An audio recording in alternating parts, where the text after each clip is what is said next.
दोस्तों, कभी किसी अनजान जंगल में आपकी नजर किसी ऐसी हसीना पर पड़ी है जिसे देखकर लगता हो ये कोई इंसान नहीं बल्कि चांद से उतरी कोई अप्सरा है? ऐसा ही हुआ राजा विक्रम के साथ। चांदनी रात, झील का किनारा और वहां खड़ी एक वन कन्या जिसकी मुस्कान ने राजा का दिल उसी पल बांध लिया। लेकिन दोस्तों, जिसे राजा ने अपना सच्चा प्रेम समझा वही उसकी सबसे बड़ी भूल साबित होने वाली थी। दोस्तों, बहुत समय पहले वर्धनपुर नाम का एक राज्य था। एक ऐसा राज्य जिसे देखकर लगता था मानो धरती पर स्वर्ग उतर आया हो। चारों ओर हरे भरे खेत, सोने की लहरों सी लहराती फसलें, बीच से बहती निर्मल सरस्वती नदी और दूर खड़े पर्वत जिनकी बर्फीली चोटियां चांदी के मुकुट सी चमकती। उस राज्य का महल भी अद्भुत था। संगमरमर की दीवारें जिन पर पड़ती सूर्य की पहली किरणें ऐसे दमक उठती मानो सोना ही सोना बिखर गया हो। इस स्वर्ण भूमि के स्वामी थे राजा विक्रम,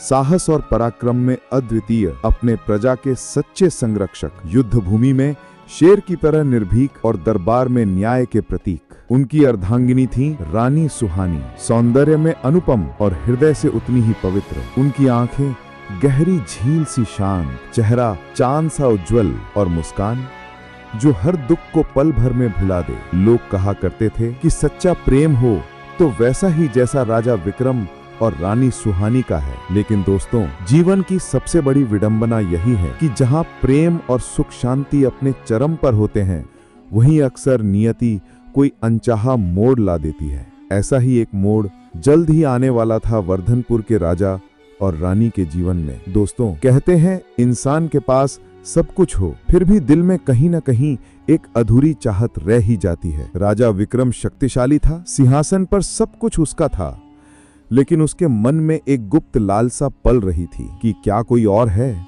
जो रूप और मोहकता में सबसे अलग हो। इसी लालसा के बीच एक दिन राजा अकेला निकल पड़ा शिकार पर। जंगल में हल्की ठंडी हवा बह रही थी, पेड़ों की पत्तियां सरसराती थीं और चारों ओर चांदनी रात का जादू बिखरा हुआ था। अचानक उसने सुना एक मधुर स्वर, जैसे कोई गीत हवा में घुल गया हो। राजा रुक गया, उसकी आंखें उस आवाज के पीछे भागी और तभी वो दृश्य राजा की सांसें रोक देता है। हरी बेलों के बीच झील के किनारे खड़ी थी एक युवती। उसकी लंबी केश राशि हवा में लहरा रही थी, चेहरे पर चांद जैसी शांति थी और आंखों में ऐसा आकर्षण जैसे उनमें पूरा आकाश सिमट आया हो। राजा अनायास कह उठा, तुम कौन हो? क्या तुम कोई अप्सरा हो या इस जंगल की देवी? युवती हल्के से मुस्कुराई, उसकी मुस्कान मानो फूलों पर ओस की बूंद बनकर चमक रही हो। वो बोली, राजन, मैं बस एक वन कन्या हूँ, लेकिन आपने जैसे मुझे देखा शायद इस तरह किसी ने पहले कभी नहीं देखा।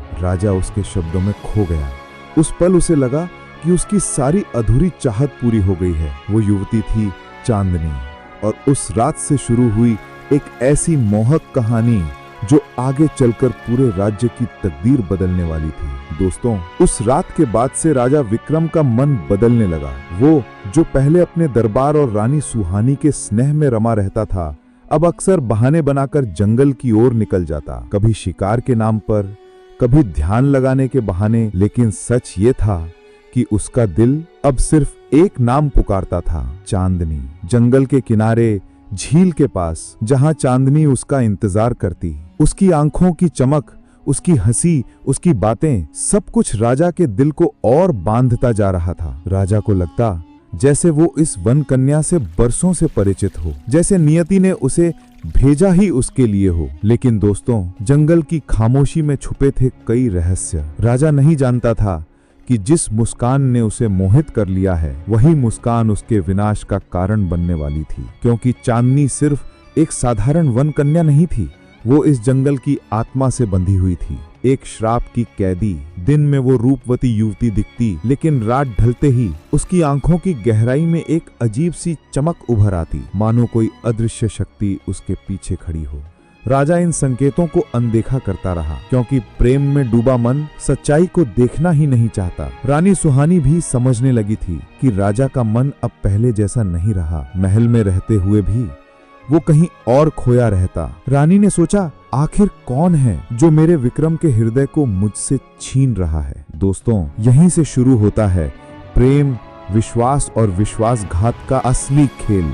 राजा और चांदनी का मिलन और रानी सुहानी का संघर्ष, क्योंकि आगे आने वाला समय सिर्फ उनके प्रेम की परीक्षा नहीं था, बल्कि वर्धनपुर की पूरी तकदीर दांव पर लगने वाली थी। दोस्तों, जैसे जैसे दिन बीतते गए, राजा विक्रम का मन महल और दरबार से दूर होता चला गया।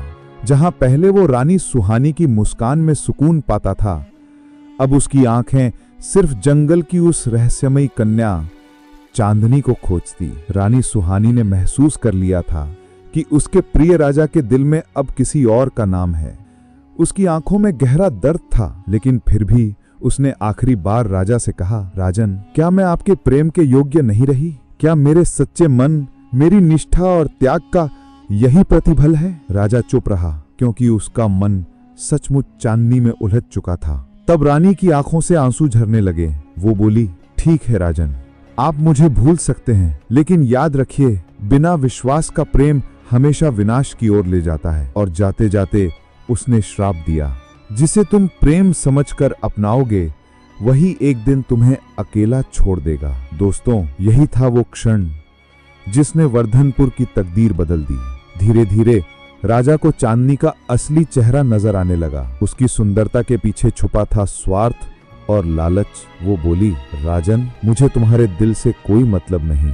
मुझे चाहिए तुम्हारा महल, तुम्हारा खजाना और तुम्हारा राज्य। राजा सन्न रह गया। जिसे उसने अपना सच्चा प्रेम समझा था, वो तो एक शापित आत्मा थी, जिसका अस्तित्व ही छल पर टिका था। लेकिन अब बहुत देर हो चुकी थी, क्योंकि चांदनी ने एक दानवी शक्ति को मुक्त कर दिया था। एक विशाल दानव प्रकट हुआ। उसकी गर्जना से पूरा वर्धनपुर कांप उठा। वो बोला, सुनो इंसानों, अगर रोजाना एक जीव मेरी बलि में नहीं दिया गया, तो मैं पूरा राज्य भस्म कर दूंगा। लोग भय से कांप उठे। राजा विक्रम, जो कभी शेर की वीर था, आज अपने ही धोखे और लालसा के बोझ से टूटा पड़ा था। दोस्तों, जब नेता अपनी निष्ठा खो देता है, तो पूरा राज्य संकट में पड़ जाता है। तभी आगे बढ़ा राजकुमार आदित्य, रानी सुहानी और राजा विक्रम का पुत्र। उसने पिता की आंखों में देखकर कहा, पिताजी, आप चिंता मत कीजिए। जहां बल हार मान लेता है, वहीं बुद्धि जीत लाती है। राजकुमार अकेला ही दानव की गुफा में पहुंचा। दानव ने उसकी ओर देखकर हंसते हुए कहा, छोटे से बालक, तू मुझे हराएगा? आदित्य ने दृढ़ स्वर में उत्तर दिया, हाँ, लेकिन हथियारों से नहीं, तुम्हारी शर्तों से। दानव ने कहा, ठीक है, अगर मेरे 3 प्रश्नों का सही उत्तर दिया तो मैं ये राज्य छोड़ दूंगा, वरना तुझे सबसे पहले खा जाऊंगा। प्रश्न 1, दिन और रात में क्या अंतर है? आदित्य ने बोला, दिन उजाले से भरा होता है, रात अंधेरे से। प्रश्न 2, ऐसा क्या है जो जितना बांटो उतना बढ़ता है? आदित्य बोला, प्यार और ज्ञान। प्रश्न 3, ऐसा क्या है जो बिना बोले बातें करता है और बिना हिले चलता है? गुफा में सन्नाटा छा गया। राजकुमार कुछ देर सोचता रहा, फिर बोला, उत्तर है पत्र, क्योंकि पत्र ही है जो बिना बोले संदेश पहुंचाता है और बिना कदम बढ़ाए भी दूर तक जाता है। दानव हक्का बक्का रह गया। उसने हार मान ली और वर्धनपुर को हमेशा के लिए छोड़कर चला गया। राज्य बच गया। लोगों ने राजकुमार आदित्य की जय जयकार की। राजा विक्रम सन्न रह गया। उसकी आंखों में आंसू थे। वह बोला, मैंने अपने सच्चे प्रेम, अपनी रानी को धोखा दिया और उसकी सजा मेरे राज्य ने भुगती। आज मेरे पुत्र ने दिखा दिया कि असली ताकत न सुंदरता में है, न ही धन में, बल्कि प्रेम, विश्वास और बुद्धि में है। दोस्तों, इस कहानी से हमें यही सीख मिलती है, रिश्ते केवल सुंदरता पर नहीं, विश्वास पर टिके होते हैं। लालच और धोखा हमेशा पछतावे में बदल जाते हैं और सबसे अंधेरे संकट में भी बुद्धि और साहस ही विजय दिलाते हैं। अब सोचिए, अगर राजकुमार आदित्य बुद्धिमानी न दिखाता तो क्या वर्धनपुर बच पाता? और आप बताइए, आपके अनुसार जीवन में सबसे बड़ी ताकत किसकी है? प्रेम, विश्वास या बुद्धि? कमेंट में लिखिए, क्योंकि आपका जवाब ही तय करेगा कि अगली कहानी किस रास्ते पर जाएगी।